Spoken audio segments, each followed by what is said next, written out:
Hey everybody, this is Will with Slices Concessions, and I'm here to talk to you today about the Taylor 152 soft serve ice cream machine.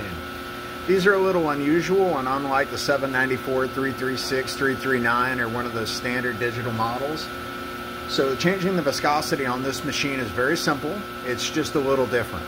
So if you'll come with me, we'll take a look under here. And there's two screws that we need to take out. Right there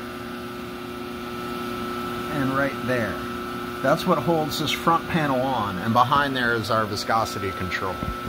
So I'm going to go ahead and take this off now.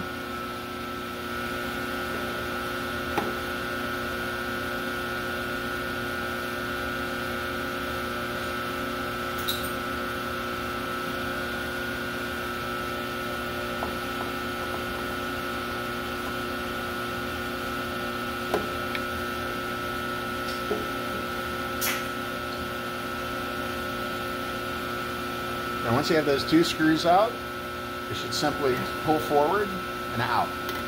Now be careful, you've got a mix light here on the back. You can go ahead and turn this and set that up there for safekeeping for the moment. Now, the viscosity control for this is that knob that says colder right there in the back. So if you find that your machine is not making a thick enough product, you can give it a slight turn towards the arrows to make your product a little bit thicker. And that's all you got to do.